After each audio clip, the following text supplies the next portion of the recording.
dame nasian di mata rohcian anakna Tuhan Yesus Kristus Tuhan tai. Amin. Selamat pagi dan selamat bertemu kembali melalui sabang firman Tuhan pada hari Rabu tanggal 5 April 2023 yang tertulis dari Psalmen atau Mazmur 149 ayat 4. Soalnya madok kata di bata.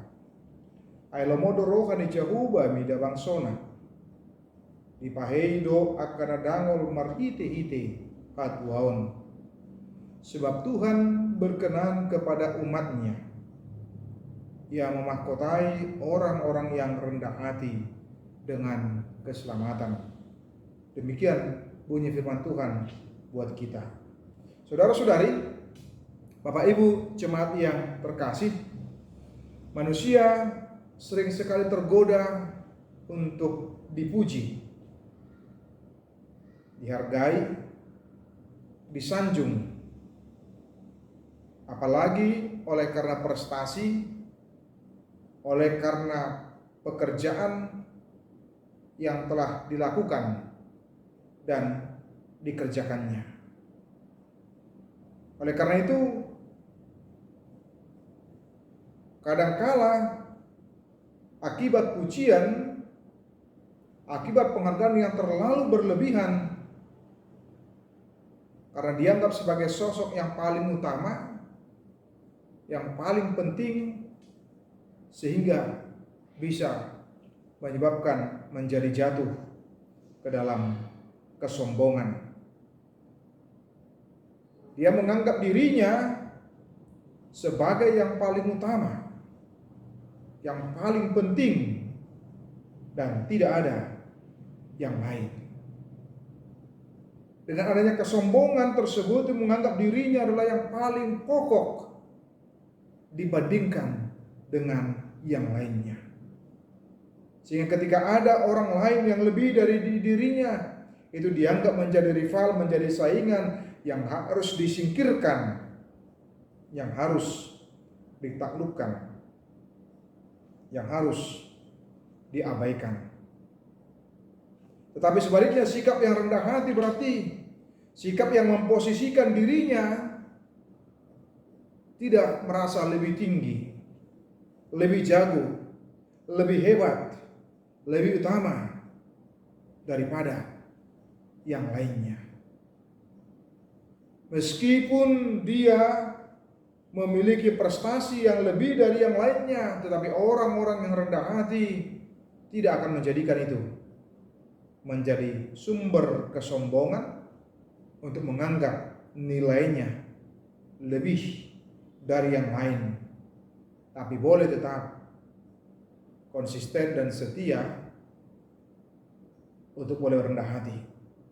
Bahkan pujian disampaikan itu boleh menjadi pemacu motivasi bagi dirinya untuk melakukan lebih lagi tanpa harus terjebak ke dalam kesombongan rohani karena menganggap lebih dari yang lainnya.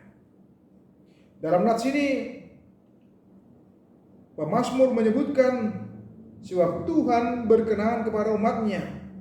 Ia memahkotai orang-orang yang rendah hati dengan keselamatan.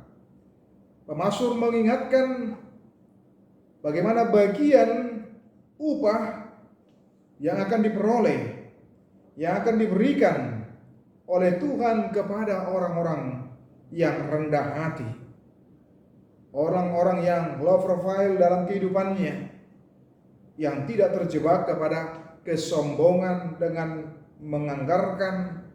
menganggap dirinya hebat daripada yang lainnya. Karena hanya dengan rendah hati kita mau belajar untuk menyimak. Dengan kerendahan hati kita mau belajar untuk mendengarkan dari sesama kita. Ketika kita jatuh ke dalam kesombongan, maka tidak ada ruang, tidak ada tempat untuk orang lain dalam hati kita, dalam diri kita. Tapi dengan kerendahan hati, maka kita bersedia mendengarkan, bersedia menerima masukan, bersedia menerima koreksi demi perbaikan kita untuk di masa yang akan datang. Dan itu yang kita lihat, bagaimana orang-orang yang rendah hati, sosok-sosok yang rendah hati, bagaimana Tuhan mempedulikan kehidupan sosok-sosok dan orang-orang yang rendah hati dalam kehidupannya. Ada Yusuf dalam perjanjian lama yang senantiasa rendah hati meski dia diperlakukan tidak baik, dan meskipun dia sudah pada puncak kekuasaan, tetapi tidak pernah menjadi jatuh ke dalam kesombongan rohani. Termasuk dengan kesediaan Tuhan Yesus Kristus, bagaimana dia datang ke tengah-tengah dunia ini. Bahkan dia harus menderita, dia mati demi dan untuk kita. Sebuah keteladanan kerendahan hati yang dari Allah, yang seharusnya menjadi contoh teladan yang sangat berharga di dalam kehidupan kita. Memang sering sekali orang-orang yang rendah hati dianggap bodoh oleh sesamanya. Orang-orang yang rendah hati dianggap lemah. Orang-orang yang rendah hati dianggap tidak berdaya. Padahal tidaklah demikian yang sesungguhnya.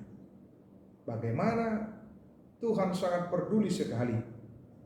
Bagaimana Tuhan melihat, bahkan disebutkan tadi, memahkotai orang-orang yang rendah hati, bukan orang-orang yang congkak, bukan orang-orang yang sombong. Dengan kerendah hatian kita, maka kita juga mau menerima apa yang disampaikan oleh Tuhan di dalam kehidupan kita. Karena itu, mari terus belajar untuk boleh menjadi orang-orang yang rendah hati di dalam perjalanan kehidupan kita. Tuhan Yesus memberkati kita semua. Amin. Kasih karunia dari Tuhan Yesus Kristus serta kasih setia Allah Bapa dan persekutuan Roh Kudus memberkati dan menyertai kamu sekalian hari ini, esok, dan sampai selama-lamanya. Amin.